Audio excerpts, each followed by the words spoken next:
नमस्कार, आप देख रहे हैं प्रदेश का नंबर 1 और सबसे भरोसेमंद news channel India news Haryana और मैं हूं आपके साथ आयुष चित्रांश। कई दिनों के तनाव और आशंकाओं के बाद आखिरकार रूस और यूक्रेन के बीच में जंग छिड़ ही गई। रूसी सैनिक यूक्रेन की राजधानी कीव समेत कई इलाकों में घुस चुके हैं। अब जो रिपोर्ट्स आ रही हैं उनके मुताबिक अब तक 40 यूक्रेनी सैनिक और 10 नागरिक इसमें मारे जा चुके हैं। वहीं यूक्रेन ने रूस के 50 सैनिकों को मारने और 6 फाइटर जेट्स टैंक्स को तबाह करने का दावा भी किया है। अब इन दोनों देशों के बीच में लगातार ये जो जंग हो रही है वो तीसरे विश्व युद्ध के हालात का इशारा कर रही है। लेकिन चिंता की बात यह है कि यूक्रेन में करीबन 18,000 ऐसे भारतीय हैं जो कि फंसे हुए हैं, जिसमें करीबन 2,000 हरियाणा से भी हैं। अब यूक्रेन में हवाई क्षेत्र बंद है, इसलिए भारतीय नागरिकों को निकालने के लिए वैकल्पिक व्यवस्था हो रही है। प्रधानमंत्री की अध्यक्षता में हाई लेवल बैठक भी चल रही है और निगाहें सबकी इस बात पर टिकी हुई हैं कि भारत का अब इसमें रुख आगे क्या होता है। 3 तस्वीरों के जरिए आपको समझाते हैं। जो तस्वीरें अभी आपने देखी और उसके बाद ये तस्वीर हम आपको दिखा रहे हैं कि हाई लेवल जो बैठक इस समय चल रही है, जहां पर प्रधानमंत्री लगातार इस पर मंथन कर रहे हैं कि इस पर अब आगे भारत का रुख क्या हो सकता है। जानकारी ये भी आई कि प्रधानमंत्री रूस के राष्ट्रपति से भी बात कर सकते हैं। तो बड़ी बात इसमें यह है कि भारत के हजारों की संख्या में ऐसे लोग हैं जो कि वहां पर फंसे हुए हैं, उनको कैसे वहां से वापस लाना है। और इसके अलावा जो यूक्रेन भारत से हस्तक्षेप की मांग कर रहा है उस पर भारत अपना क्या रुख रख सकता है, इस पर भी जो विचार विमर्श है वो हो रहा है। और अब देखना यह है कि आगे इस पर निर्णय क्या लिया जाता है। हरियाणा के भी 2000 ऐसे स्टूडेंट हैं, छात्र हैं जो कि मेडिकल की पढ़ाई करने के लिए गए हैं, वो भी वहां पर फंसे हुए हैं। तो लगातार चिंता का सबब है ये, और जो हालात बने हुए हैं निश्चित तौर पर चिंता की बात है, क्योंकि जिस तरह से रूस और यूक्रेन के बीच में इस समय वॉर हो रहा है वो तीसरे विश्व युद्ध में न तब्दील हो जाए, इसके लिए पूरे विश्व में इसको लेकर के एक चिंता की लहर है।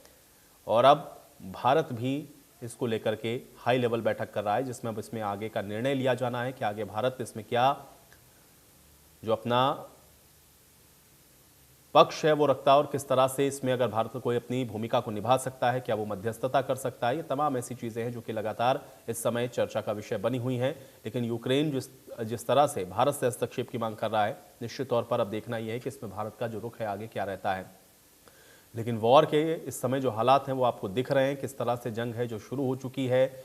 40 यूक्रेनी सैनिक मारे जा चुके हैं, 10 अन्य सिविलियंस की भी इसमें कैजुअलिटीज हुई हैं। और अब दोनों के बीच में किस तरह से जो वॉर है वो चल रहा है उसको भी आप समझ लीजिए। यूक्रेन के 40 सैनिक, रूस के 6 फाइटर जेट्स और टैंक्स तबाह, 10 नागरिकों के मारे जाने की बात कही गई यूक्रेन के। और ऐसे रूस को भी कुछ नुकसान हो रहा है जो दावा यूक्रेन की तरफ से किया जा रहा है। तो अब ये जंग के हालात आगे कहां जाकर के रुकेंगे ये देखना होगा। लेकिन इसका असर कैसे पड़ रहा है वैश्विक तौर पर, इसको भी आप समझें, क्योंकि भारत तो यूक्रेन के बीच में व्यापार भी होता है। मेडिकल की पढ़ाई वाले छात्र भारत वहां पर जाते हैं। भारत वहां से कृषि उत्पाद, प्लास्टिक, मक्का, गेहूं, तमाम ऐसी चीजें हैं जो कि वहां से मंगाता है। तो हरियाणा सरकार ने भी एक हेल्पलाइन नंबर जारी किया है। मुख्यमंत्री का कहना यह है कि वो लगातार विदेश मंत्रालय के साथ संपर्क में है। हम सबकी चिंता का विषय है कि इस समय यूक्रेन में जो टेंशन्स हैं यूक्रेन देश में, और बहुत एक यूक्रेन में जो असमंजस बना हुआ है और वो एक अनिश्चितता की जो स्थिति बनी है, उससे सब देश के लोग, हरियाणा के लोग सभी चिंतित हैं। लगभग 18,000 लोग वहाँ अपने फंसे हुए हैं और जिसमें लगभग 2,000 लोग हरियाणा से हैं। तो उसके लिए मेरी भी लगातार मिनिस्ट्री ऑफ एक्सटर्नल अफेयर्स में बातचीत चल रही है, तो वो अपने प्रबंध कर रहे हैं। पहला तो केंद्र ने ही मिनिस्ट्री ऑफ एक्सटर्नल अफेयर्स ने एक स्पेशल कंट्रोल रूम बना लिया है और उसमें 15 अधिकारी हैं जिनको वहाँ जिम्मे लगाया गया है और वो लगातार नज़र रखे हुए हैं। और उन्होंने अपना कंट्रोल रूम का नंबर और ईमेल एड्रेस जारी किया है। नंबर्स तो हैं, प्रेस नोट में बाद में दे देंगे, लेकिन अभी मैं बता देता हूँ। Contact details of control room in Delhi are 9111, ये तो दिल्ली का कोड हो गया, 230121113। फिर 23014104, 23017905 और एक मोबाइल टोल फ्री नंबर है 1800, मोबाइल नहीं है जो 1800 के जो नंबर होते हैं टोल फ्री नंबर, हाँ 1800118797। इसी प्रकार से हमने यहाँ अपने चंडीगढ़ में भी हरियाणा के लोगों के लिए कंट्रोल रूम बनाया है, वो मुख्य रूप से आप लोग उसको ज़रूर लिख लें। उसका व्हाट्सएप नंबर है 92123, ये ज़रूर लिखें आप, 92123 14595। कोई भी जानकारी ऐसी होती है या किसी की कोई वहाँ से सहायता की रिक्वेस्ट आती है तो हम इस पर फॉरवर्ड कर दें एक व्हाट्सएप के रूप में 92123 14595। और इसी प्रकार से जो हमारा फॉरेन कोऑपरेशन डिपार्टमेंट है उन्होंने अपनी ईमेल आईडी जो इसके लिए रखी है, वो उनकी रेगुलर जो ईमेल आईडी है वही है contact contact@atfcd, contact us at fcd पूरा लिखना है @gmail.com। तो फॉरेन कोऑपरेशन डिपार्टमेंट हमने बनाया ही है, तो उसके वहाँ एक अलग से यूक्रेन सेल इस नाम से 2 लोगों को हमने बैठाया है ताकि वो जानकारियाँ, क्योंकि हमारे पास तो जानकारियाँ आएंगी वो MEA में जानकारी हमने देनी है, सहायता उन्हीं के माध्यम से होगी। एक कांटेक्ट नंबर और एक ईमेल एड्रेस से हमने बैठाया है। 2000 में ब्रेकअप है, स्टूडेंट्स कितने हैं, डॉक्टर्स कितने हैं? अभी ये ब्रेकअप नहीं आया है, जनरल जानकारी है कि लगभग, लेकिन ज़्यादातर उसमें स्टूडेंट्स हैं, MBBS स्टूडेंट्स जो हैं ज़्यादातर मेडिकल करने जाते हैं, वहाँ मेडिकल कॉलेजेस की सुविधा है, तो ज़्यादातर लोग वही।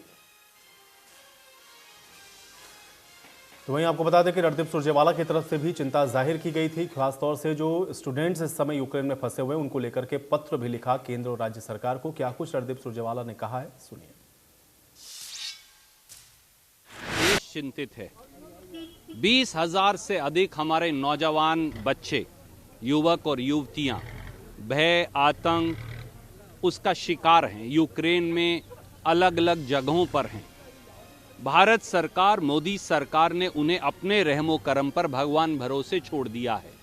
बार बार हम 2 हफ्ते से भारतीय राष्ट्रीय कांग्रेस से कह रहे हैं कि सरकार उनको फौरन हिंदुस्तान लाने का इंतजाम करे, क्योंकि यूक्रेन और रूस के बीच में लड़ाई छिड़ सकती है। परंतु जो जहाज की टिकट है वो 1.5 लाख रुपया कर दी और सरकार ने कोई इंतजाम नहीं किया। आज हमारे 20,000 नौजवान खतरे के साए के अंदर बैठे हैं। भारत सरकार के पास, मोदी सरकार के पास, भाजपा के पास क्या जवाब है? मोदी जी बताएं, सरकार बताए, भाजपा बताए, उन 20,000 छात्रों को, छात्राओं को, हमारे बच्चों को, हमारे युवाओं को यूक्रेन से वापस लाने का क्या इंतजाम है? कब तक उन्हें सुरक्षित वापस लेकर आया जाएगा? और 2 हफ्ते से जब कांग्रेस ये मुद्दा उठा रही थी तो सरकार ने कोई कदम क्यों नहीं उठाए? आपदा में अवसर पैदा कर आप 2-2 लाख रुपये की हवाई जहाज की टिकटें क्यों बेच रहे थे? और आज जब छात्राएं, लड़के लड़कियां कीव में हमारी एम्बेसी के बाहर, दूतावास के बाहर खड़े हैं तो सामान लेकर, तो उनकी ऐसी दुर्दशा क्यों? हमारा दूतावास, भारत का दूतावास हमारे बच्चों की, हमारे नागरिकों की मदद क्यों नहीं कर रहा? प्रधानमंत्री जी को, विदेश मंत्री जी को आगे आकर इस बात का जवाब देना चाहिए। सुरजेवाला को आप सुन रहे थे, सीधे तौर पर उन्होंने सरकार के ऊपर भी हमला बोला। उन्होंने कहा क्योंकि पिछले काफ़ी समय से जो तनाव के हालात हैं वो बने हुए थे और जब बार बार इस तरह के सिचुएशंस वहाँ पर नज़र आ रहे थे तो फिर भारत सरकार को पहले ही इस पर संज्ञान लेते हुए वहाँ पर जो फंसे हुए छात्र हैं उनको वहाँ से वापस नहीं आना चाहिए था। लेकिन अब चूंकि इसमें देरी की गई है, अब वहाँ पे वॉर जैसे सिचुएशन है, वॉर हो रहा है, 20,000 के करीबन वहाँ पर हमारे जो नौजवान हैं वो फंसे हुए हैं और इसलिए भारत सरकार को इस पर जवाब देना चाहिए, ये कहते हुए रणदीप सुरजेवाला ने निशाना भी साधा और इसी को लेकर के उन्होंने पत्र भी लिखा है केंद्र सरकार को, राज्य सरकार को। हालांकि मुख्यमंत्री को अभी आपने सुना, उन्होंने एक हेल्पलाइन नंबर भी जारी किया। उन्होंने कहा कि वो लगातार संपर्क में है विदेश मंत्रालय के साथ में, लेकिन अब इस समय जो लोग वहाँ पर फंसे हुए हैं, खासतौर से जो भारतीय वहाँ पर हैं, जो स्टूडेंट्स हैं जिनकी संख्या तकरीबन 20,000 के आसपास बताई जा रही है, अब उनको वहाँ से कैसे सुरक्षित लाया जाएगा, ये निश्चित तौर पर एक चिंता का विषय है और कैसे लाएंगे एक चैलेंज भी है। और उसी को लेकर के आप देख रहे हैं कि अभी एक हाई लेवल बैठक भी लगातार चल रही है, जहाँ पे प्रधानमंत्री की मौजूदगी है, गृह मंत्री की मौजूदगी है, रक्षा मंत्री की मौजूदगी है, तमाम आप देख रहे हैं कैबिनेट स्तर के जो मंत्री हैं वहाँ पर मौजूद हैं। साथ ही साथ जो एक्सपर्ट हैं उनके साथ में ये चर्चा की जा रही है, क्योंकि भारत का एक तो इसमें स्टैंड क्या होगा, दूसरा ये है कि भारत अपने वहाँ पर जो फंसे हुए नागरिक हैं उनको कैसे वहाँ से वापस लाएगा, ये भी उतना ही महत्वपूर्ण है, क्योंकि राजधानी कीव तक आप देख रहे हैं कि जो हमला है वो हो रहा है, और ऐसे में यूक्रेन के अंदर अलग अलग इलाकों में जो इंडियन स्टूडेंट्स हैं या फिर जो भारतीय हैं वो हैं, और अब उनके सामने भी यही इस समय समस्या है कि आखिर वो अपने आप को सेफ कैसे करें और कैसे उनको वहाँ से भारत वापस लाया जाए, क्योंकि अभी वहाँ पर जो हवाई क्षेत्र है उसको प्रतिबंधित कर दिया गया है, कीव का जो इंटरनेशनल एयरपोर्ट है उसको बंद किया गया है, और इस वजह से अब कैसे वहाँ से फंसे हुए छात्रों को वापस लाया जाएगा या भारतीयों को वापस लाया जाएगा, ये उतना ही महत्वपूर्ण है। और अब चूंकि जंग लगातार हो रही है तो आप अंदाज़ा लगा सकते हैं कि जो लोग वहाँ पर फंसे होंगे उनके सामने इस समय किस तरह की जो चुनौतियाँ हैं वो पेश आ रही होंगी, और अंदाज़ा लगाइए कि वॉर जैसे सिचुएशन में वहाँ पर जो लोग फंसे हैं वो इस समय कैसा महसूस कर रहे होंगे। तो अब सबकी निगाहें इसी पर हैं कि भारत सरकार का इस पर आगे रुख क्या रहता है।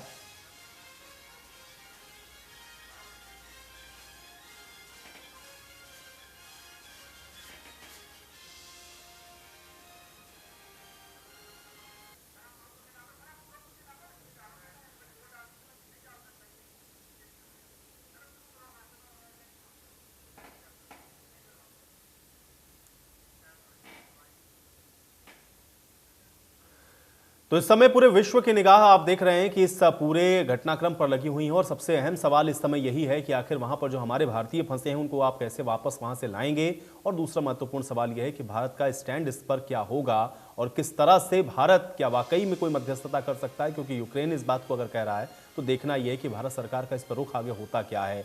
आज इसी पर हम भी चर्चा करते हैं। फिलहाल कुछ खास मेहमान मेरे साथ जुड़े हुए हैं, उनका परिचय आपके साथ करवा देते हैं, फिर चर्चा में हम आगे बढ़ेंगे। बालमुकुंद शर्मा जी हमारे साथ जुड़ रहे हैं, प्रवक्ता हैं कांग्रेस पार्टी के। बालमुकुंद शर्मा जी, बहुत स्वागत है आपका इस चर्चा में। इसके अलावा DS चौधरी जी हमारे साथ जुड़े हुए हैं, जो कि पेरेंट्स हैं यूक्रेन में फंसे हुए छात्र के। DS चौधरी जी, आपका भी स्वागत है। और RP सिंह जी हमारे साथ जुड़े हुए हैं, आप विदेश मामलों के जानकार हैं। RP सिंह जी, आपका भी इस चर्चा में स्वागत है। RP सिंह जी, इस चर्चा की शुरुआत में पहले आपसे ही करूंगा, एक तो भारत के परिप्रेक्ष्य में हम इसको कैसे देखें, इस समय जो सिचुएशन बन रही है वैश्विक तौर पर, तो निश्चित तौर पर हम लोग देख रहे हैं कि एक चुनौती है, एक चिंता का भी विषय है, और दूसरा इसका इम्पैक्ट क्या पड़ता हुआ आप देख रहे हैं। आपका एक रिएक्शन मैं इसके ऊपर चाहता हूं, जो वॉर इस समय छिड़ा हुआ है यूक्रेन और रशिया के बीच में। जी हाँ, देखिए, जहां तक भारत का सवाल है, भारतवर्ष ने कभी भी किसी भी देश में कुछ भी हुआ हो उनके साथ शांति प्रिय टॉक्स का प्रयत्न किया है, और जो भी देश इन्वॉल्व थे उनको समझाया बुझाया गया है। और ये बातचीत जो है, जैसे हम ये आज वॉर की बात कर रहे हैं, वो वॉर जो है वो कोई सोल्यूशन नहीं है। आपको मालूम होगा 1990 में कुवैत में जब ये प्रॉब्लम हुआ, मैं कुवैत में उस टाइम प्रेजेंट था, और हमने 1,76,000 इंडियंस को वहां से निकाला था, by buses, by trains, by ships and by air, via Jordan, Dubai and all that. तो जहां तक मैं अभी सुन रहा था कि कुछ एक सियासत भी हो रहा है कि हमारी भारत सरकार ने क्यों नहीं कदम उठाए हमारे स्टूडेंट्स को और हमारे नागरिकों को वहां से लाने के लिए। जहां तक यूक्रेन का सवाल है, हमारे जैसे मैं अभी सुन भी रहा था, और मैं आपको बता दूं, उसको कंफर्म कर दूं कि 18 से 20 हजार लोग वहां आज के दिन फंसे हुए हैं, और उसमें ज्यादातर स्टूडेंट्स हैं जी। जहां तक उनको लाने का सवाल है, भारत सरकार आज से नहीं, पिछले कम से कम एक हफ्ते 10 दिन से पूरा प्रयत्न कर रही है कि जैसे जैसे हो वहां से हमारे स्टूडेंट्स और दूसरे नागरिक जहां फंसे हुए हैं उनको ले आ जाए।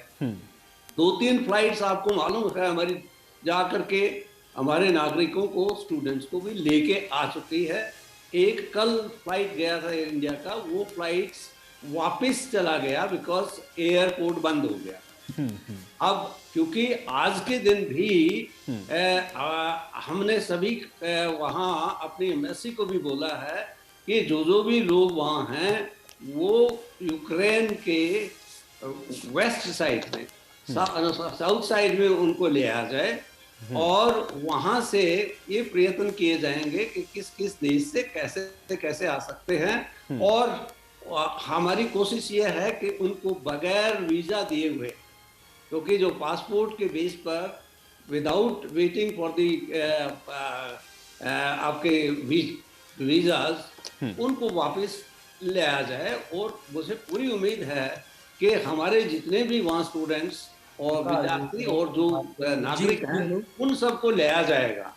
अब सवाल आपने एक सवाल किया कि ये जो युद्ध चल रहा है आज का, वो कैसे उसका जो है समाधान होगा।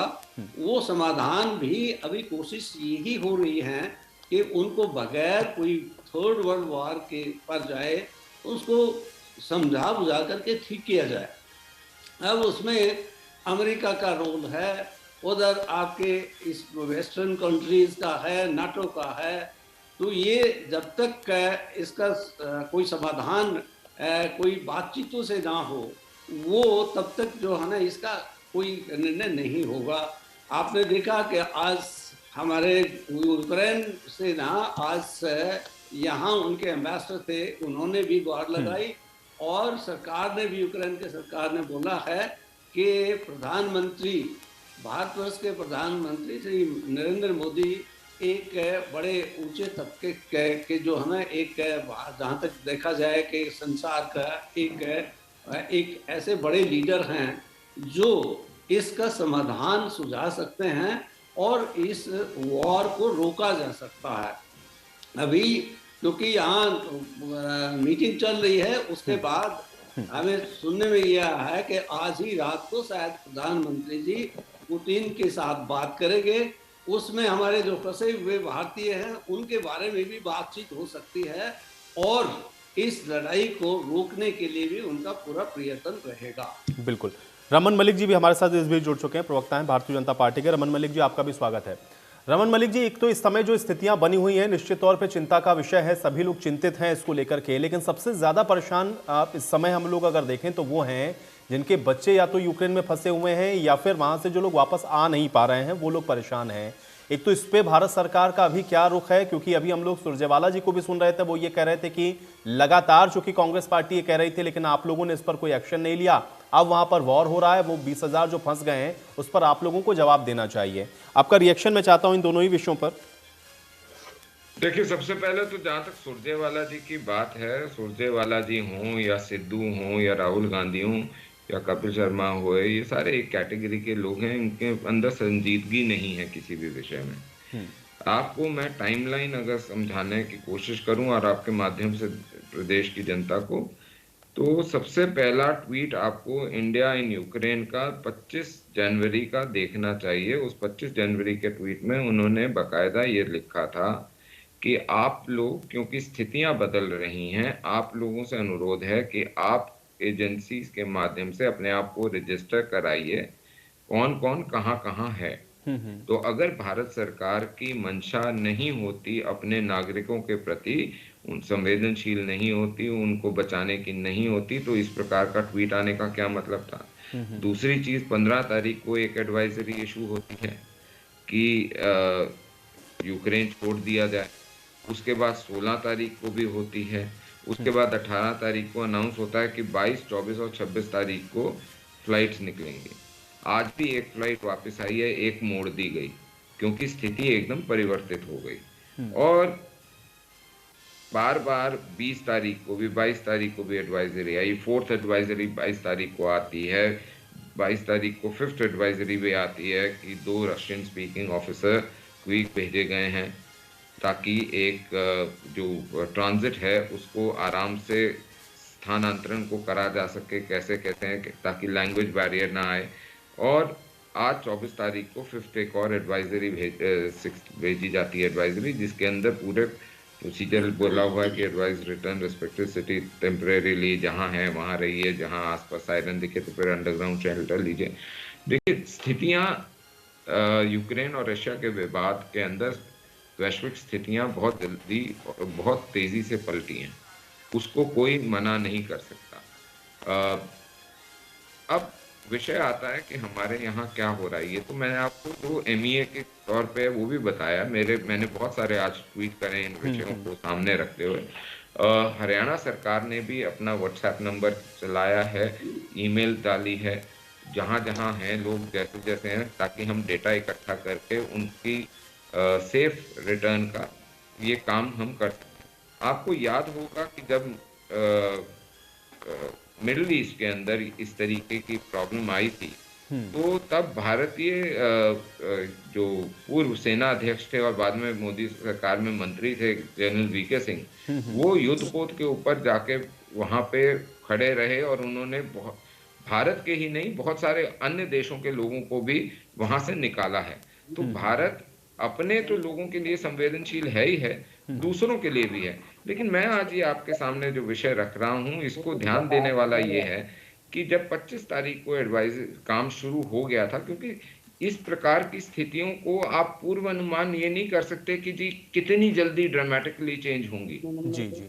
तो उसको लेके उसके ऊपर भी राजनीति करनी और ओछी राजनीति करनी, ये मेरे ख्याल से शोभा किसी को नहीं देता। खासकर उस समय जब हरियाणा के लगभग 1800 बच्चे वहां पे बिल्कुल फंसे हुए हैं, और हमारे को सिर्फ हरियाणा के 1800 बच्चे नहीं, देश के कोई लगभग 18 से 20 हजार लोग वहां पे हैं, उन सबको वापस बिल्कुल लाना बिल्कुल है बिल्कुल। साहब। देखिए, हमारे साथ इस बीच ऋषभ राजन जी भी जुड़ गए हैं, जो कि यूक्रेन में ही फंसे हुए हैं। ऋषभ, सबसे पहले आपसे मैं ये जानना चाहूंगा कि अभी आप कहां पर हैं और क्या इस समय वहां पर सिचुएशन है, और क्या कोई कांटेक्ट है आप लोगों का एम्बेसी के साथ में? किस तरह से वहां पर आप लोग दिक्कतों को पेश आ रही है आप लोगों के सामने, या कोई कोऑर्डिनेशन आप लोगों का हो पा रहा है एम्बेसी के साथ में? मैं चाह रहा हूं कि आप बताएं इसको जरा।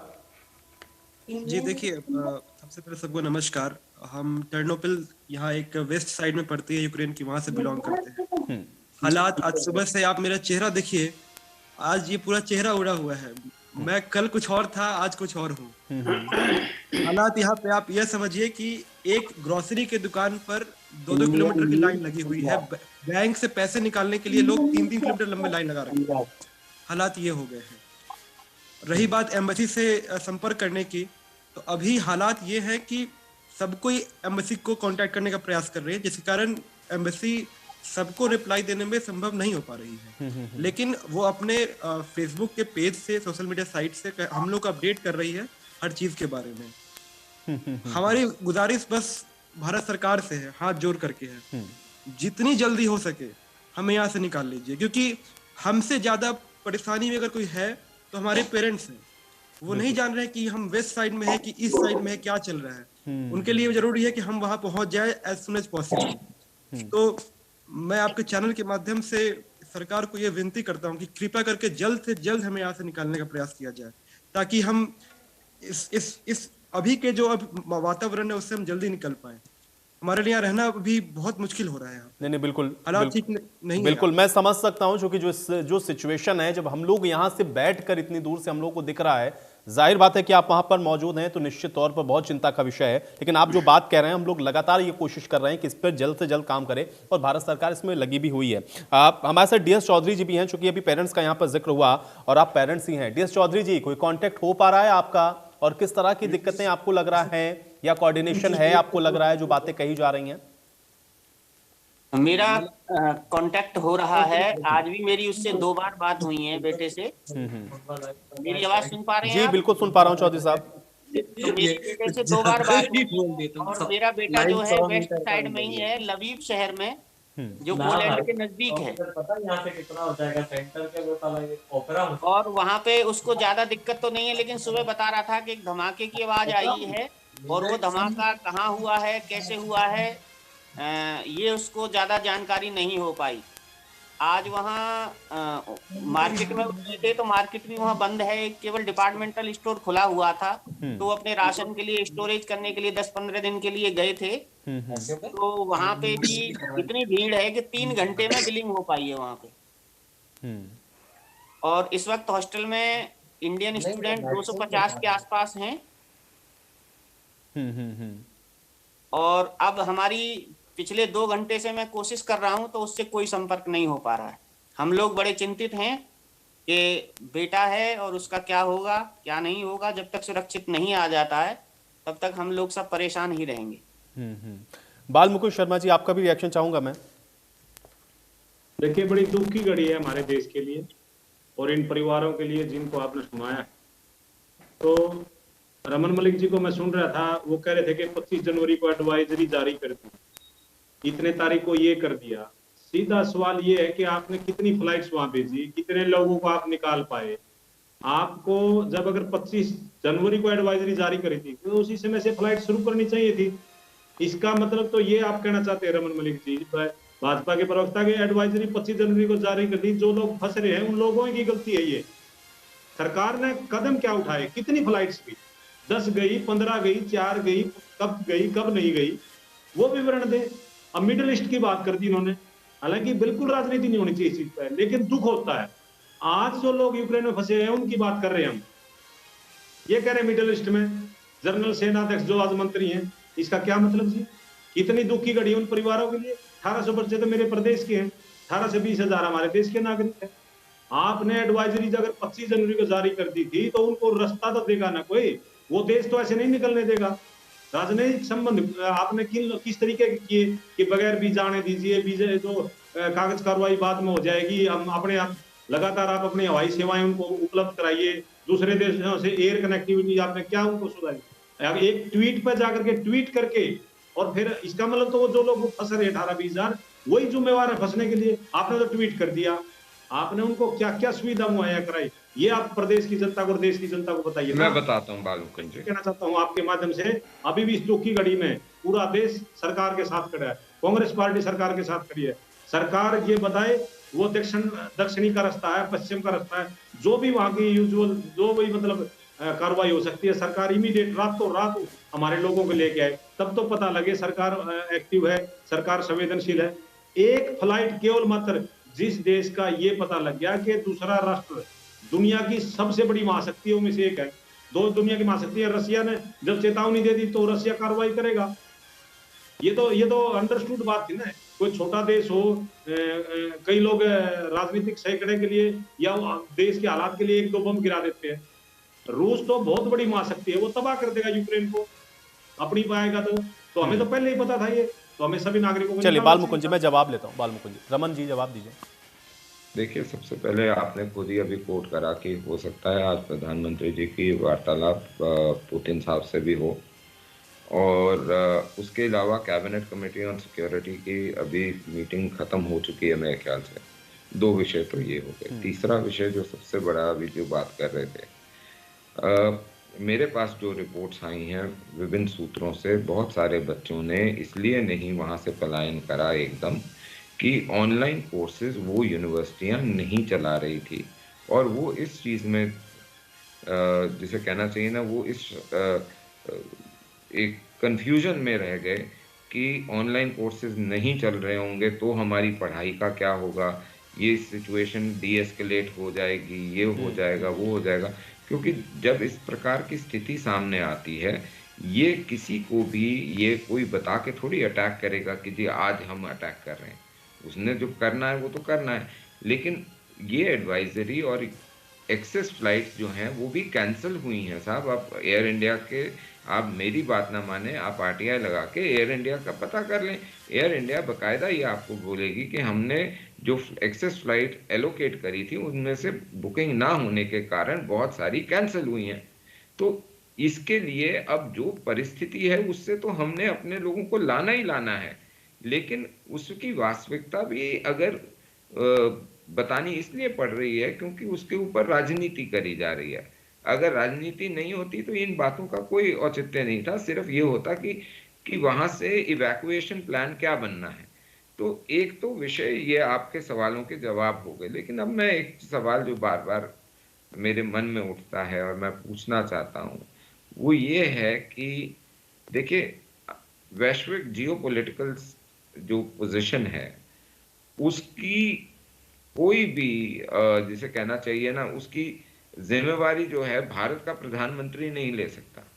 लेकिन जिस प्रकार से यूक्रेन ने भी बोला है, जिस प्रकार से भारतीय प्रधानमंत्री की आज की स्थिति है कि नेशन स्टेट जो भारत है उसका प्रधानमंत्री की जो इंटरनेशनल जियोपॉलिटिकल इवेंट्स के अंदर वैल्यूएशन है, उस हैसियत से भारत ये पूरी कोशिश ये कर रहा है कि दो प्रॉन कोशिश है। एक तो ये विवाद खत्म हो जल्दी से जल्दी, दूसरा भारत का पहला और सबसे दृढ़ जो वर्किंग है वो ये रहेगी कि 20,000 के करीब जो हमारे नागरिक हैं जो यूक्रेन में हैं उनको कैसे बाहर लाया जाए, चाहे वो वेस्टर्न बॉर्डर है, चाहे वो रशिया का मदद लेनी है, चाहे वो बेलारूस की मदद लेनी है, चाहे वो यूक्रेन की मदद लेनी है, कैसे उसमें वो कॉरिडोर बनाया जाए, एयर बबल बनाया जाए ताकि उन लोगों को वहां से निकाला जाए। हमने अफगानिस्तान में भी देखा कि भारतीय कूटनीति ने बड़े अच्छे तरीके से वहां से भारतीय नागरिकों को और श्री गुरु ग्रंथ साहिब जी महाराज को भी बहुत सेफ तरीके से बाहर निकाला है बिना क्षति होने के। तो ये समय जो है राजनीति का नहीं कूटनीति का है और भारत अपने नागरिकों के लिए हर संभव प्रयास और हर संभव और जो बोला जा सके वो भी करेगा और ना बोला जा सके वो भी करेगा। आरपी सिंह जी, एक चीज मुझे बताइए, चूंकि जिस ओर अभी रमन मलिक जी ने इशारा किया है, क्या ये जो इस समय का बदला हुआ वर्ल्ड ऑर्डर है, एक तो उसमें प्रधानमंत्री की भूमिका और दूसरा ये है कि प्रायोरिटी तो किसी भी देश की यही होगी कि उसके जो नागरिक हैं उसको लाना है, वो तो निश्चित तौर पर प्रयास हो रहे होंगे, लेकिन अभी इस समय प्रधानमंत्री की खुद की भूमिका, भारत की भूमिका, इसको आप कैसे देखते हैं? क्योंकि रशिया के साथ हमारे संबंध, दूसरी तरफ अमेरिका और यूक्रेन के साथ इस समय जो हमारी स्थितियां हैं उसका आकलन आप कैसे करेंगे? क्या इसी को लेकर के आपको लग रहा है कि अभी थोड़ा सा जो मंथन है, विचार विमर्श है, या बहुत सोच समझ करके इस पर जो निर्णय है वो लिए जा रहे होंगे? आपने बिल्कुल सही कहा। जहां तक अपना भारतवर्ष का सवाल है, हमारे रिलेशंस यूक्रेन के साथ बहुत अच्छे हैं क्योंकि उनके साथ हमारा ट्रेड भी है, हमारे बच्चे जाते हैं यहाँ से पढ़ने के लिए, मेडिकल पढ़ने के लिए जाते हैं और दूसरे नागरिक भी वहाँ हैं। तो मैं पहले तो ये क्लियर कर दूं कि भारतवर्ष का और ख़ास करके हमारी जो विदेश मंत्रालय है उनकी प्रायोरिटी है, टॉप प्रायोरिटी है कि हमारे स्टूडेंट्स और दूसरे नागरिक सारे के सब को वापस भारत ले आ जाए। और उसके लिए क्या अभी जो हमको नॉलेज है उसका ये है कि वो जितने भी यूक्रेन के वेस्ट साइड से वेस्ट साइड में उनको एम्बेसी को भी बोला गया है कि जितने भी लोग हैं वो उस साइड में रखा जाए और जो आसपास के जितने भी कंट्रीज हैं उनके साथ हमारा संपर्क है विदेश मंत्रालय का कि उनको किस तरह से वो हेल्प हमारी कर सकते हैं और कैसे उनको भेजा जा सकता है। ये तो रहा यूक्रेन का। और जहाँ तक रशिया का सवाल है, आपको पता है कि हमारे रशिया के साथ बहुत पुराने संबंध हैं। 1971 से तो हमारा फ्रेंडशिप ट्रीटी चल रहा है उनके साथ, जो कि हर 10 साल में उनको रिन्यू किया जाता है और हमारे रिलेशन रशिया के साथ बहुत अच्छे हैं। जहाँ तक प्रेसिडेंट पुतिन का सवाल है, हमारे प्राइम मिनिस्टर के उनके पर्सनल रिलेशंस और देश से देश के रिलेशंस भी बहुत अच्छे हैं। तो मुझे पूरी उम्मीद है कि जब उनके साथ उनकी बातचीत हो जाएगी तो कोई न कोई हमारा रास्ता निकलेगा उसके लिए। जहाँ तक अमेरिका का सवाल है, हमारे रिलेशंस अमेरिका के साथ भी अच्छे हैं और सिर्फ ये उनका एक सोच समझ करवानी होगी उनके साथ कि भाई देखिए वर्ल्ड वॉर को रोका जाए, क्योंकि सिचुएशन आज के दिन ऐसी हो रही है कि रशिया ने तो अपने सोल्जर्स और सारी चीजें जो है ना उधर यूक्रेन में झोंक दी। अब Ukraine for the time being वो एक अकेला सा पड़ गया है क्योंकि नाटो की भी उनको अभी हेल्प नहीं मिली है, आपके वेस्टर्न कंट्रीज की भी हेल्प नहीं मिली है। अमेरिका ने के ने भी बोला था कि हम आपके साथ हैं, और दूसरे सभी देशों ने ये बोला है कि हम आपके साथ खड़े हैं और आपके साथ नाजायज चीजें नहीं होने देंगे। तो इन तीनों कंट्रीज के साथ इंडिया के रिलेशंस बहुत अच्छे हैं। वो इस जो सिचुएशन आज के दिन पड़ी हुई है उसको भी सॉल्यूशन करने का रास्ता मुझे पूरा विश्वास है कि हमारे प्रधानमंत्री, हमारा देश, हमारी सरकार जो है उसका समाधान निकालेगी। और मुझे विश्वास है कि कोई वर्ल्ड वार का कोई ऐसा सिचुएशन होगा नहीं। जहां तक हमारे लोगों का सवाल है, वो सब मुझे पूरा विश्वास है कि वो ठीक ठाक आ जाएंगे। हमारे यहाँ पेरेंट्स को, हमारे उनके जो अभिभावक हैं उनको चिंता की जरूरत नहीं है, क्योंकि पूरा देश, पूरी विदेश मंत्रालय आपके साथ खड़ा हुआ है। और सिर्फ यही है कि सिंह जी, लेकिन चिंता होना लाजमी है, क्योंकि जिनके अपने खुद के बच्चे हैं, जाहिर बात है कि उनकी भी सिचुएशन हम लोग समझ सकते हैं। बिल्कुल मैं सहमत हूँ, लेकिन देखिए चिंता जरूर होती है, लेकिन उसमें सरकार का सहयोग देना चाहिए। सरकार जो है ना आपके साथ खड़ी है, सरकार सबके सब स्टूडेंट्स को, सबके सब नागरिकों को लेके। ऋषभ, एक चीज मैं आपसे जानना चाहूंगा, क्योंकि अब जब से ये अभी मैं देख रहा हूं वहां पे ये सिचुएशन शुरू हुई है, तकरीबन 20 से 22 स्टूडेंट्स ऐसे हैं यूक्रेन के अंदर जो फंसे हैं, उनके साथ मेरी बातचीत हुई है। ज्यादातर का ये कहना है कि एक तो यूनिवर्सिटीज के अंदर जो मेडिकल के स्टूडेंट हैं, एक तो वहां पर वो लोग क्लियर नहीं थे कि क्या होना है। ऑनलाइन क्लासेस अभी कोरोना की वजह से चल रही थी, फिर कुछ यूनिवर्सिटीज ने कहा कि वो ऑफलाइन क्लास करने वाले हैं। इन सारी उलझनों में फंसे रहे। क्या एक ये बड़ा रीजन था कि एडवाइजरी जारी होने के बाद भी, जैसा कि अभी यहां पर बताया गया कि कुछ फ्लाइट्स गई जिसमें लोग ही नहीं थे आने के लिए, इसलिए उन फ्लाइट्स को मजबूरन कैंसिल करना पड़ा? क्या ये यूनिवर्सिटी वाली जो बात हो रही है, ये भी एक बड़ा फैक्टर है कि बहुत सारे लोग वहां पर इस उलझन में फंसे रह गए और फिर अचानक से वॉर शुरू हो गया वहां पर? ऋषभ जी, अगर हम कहें तो सबसे बड़ी गलती यहाँ की यूनिवर्सिटीज की है, और सारी नहीं, पश्चिमी जो वेस्टर्न साइड में एक यूनिवर्सिटी है उसकी सबसे बड़ी गलती थी कि जब यूक्रेन की सारी प्रमुख यूनिवर्सिटीज ने ऑनलाइन कर दिया था, तो ये 2-4-5 यूनिवर्सिटीज जो थी पूरे यूक्रेन में, अब उनको पता नहीं क्या था कि मुझे ऑफलाइन क्लास ही कराना है, जब उनको पता है कि उनके देश में खतरा अभी बना हुआ है, उनके बॉर्डर पे रशियन आर्मी की ट्रूप लगी हुई है, यहाँ उनको रिस्क ना लेते हुए बच्चों को छोड़ देना था। लेकिन पता नहीं किस रवैये से उन्होंने इसको नहीं माना और उन्होंने ऑफलाइन क्लास चालू रखा, जिसकी वजह से बच्चों में असमंजस था कि हम अगर चले जाते हैं तो फिर हमें तुरंत वापस आना होगा, हमारे एग्जाम्स हो जाएंगे। हमारे थर्ड ईयर में एक क्रॉक एग्जाम होता है नेशनल लेवल का, उसको देखते हुए बच्चे नहीं जाना चाह रहे थे, क्योंकि यूनिवर्सिटीज ने क्लियर नहीं किया था कि वो कैसे। ऋषभ, आप वहां पर कैसे फंसे रह गए? क्योंकि ये कहा गया कि एक तो एडवाइजरी बहुत पहले जनवरी में ही आया इस तरीके से कि सिचुएशन सही नहीं है। आपके साथ दिक्कत क्या हुई कि आप वहां से नहीं निकल पाए और वॉर की जो सिचुएशन है वहां पे बन गई? देखिए, जनवरी 23 को इंडियन एम्बेसी ने एक फॉर्म अपलोड किया कि आप जितने भी इंडियन स्टूडेंट्स हैं अपने डिटेल्स को यहाँ पे अपलोड करिए। फिर 15 फरवरी को शायद या 14 फरवरी को एक एडवाइजरी नोटिस होती है कि जिनकी जरूरत नहीं है यूक्रेन में वह यूक्रेन छोड़ दे। फिर 22 फरवरी को इंडियन एम्बेसी के द्वारा ये डाला जाता है कि आप चले जाइए, यूनिवर्सिटीज ऑनलाइन करे ना करे आप चले जाइए। मगर आप मेरे बारे में पूछ रहे हैं, अगर मैं थर्ड ईयर में था, अगर मैं चला जाता तो मेरे लिए बहुत असुविधा होती कि अगर मान लीजिए स्थिति सामान्य हो जाती, यूनिवर्सिटीज ने क्लियर किया नहीं कि वो क्लासेस लेंगे कैसे, एग्जाम कैसे लेंगे, तो मेरे लिए संभव नहीं था कि मैं 80,000 रुपये लगा करके तुरंत जाऊं और फिर अप्रैल में मैं वापस आऊं एग्जाम देने के लिए। तो कहीं ना कहीं ये चीज जो थी यूनिवर्सिटीज की तरफ से गलत की गई कि उनको क्लियर कर देना था कि आप चले जाइए, आप लोग, आपका एग्जाम क्लासेस सारे ऑनलाइन चलेंगी क्योंकि देश में खतरा है। तो कहीं ना कहीं ये यूनिवर्सिटीज ने गलती की है, मैं आपको स्पष्ट करता हूं यहाँ पर। डीएस चौधरी जी, आप भी मुझे बताएं, क्योंकि आपका बच्चा भी वहीं पर फंसा हुआ है। जब पहले से ये एडवाइजरी हो रही है या फिर पहले से इसको लेकर के अलर्ट किया जा रहा है, तो क्या ये यूनिवर्सिटी वाला जो इसमें एक फैक्ट है, क्या ये बहुत स्ट्रांग है? आपका बच्चा भी इसी असमंजस में रहा या वहां पर इस तरह के इश्यूज थे, इस वजह से ये डिले हुआ और फिर अचानक से वॉर शुरू हो गया?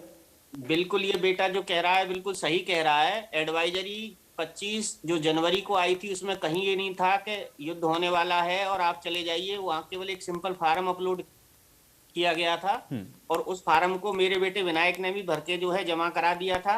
15 फरवरी को ये जरूर आया था कि जिनकी जरूरत नहीं है वो यूक्रेन छोड़ दें, लेकिन जब बच्चे रेगुलर कॉलेज में जा रहे हैं तो आप कैसे बताइए कि उनकी जरूरत है वहां या नहीं है।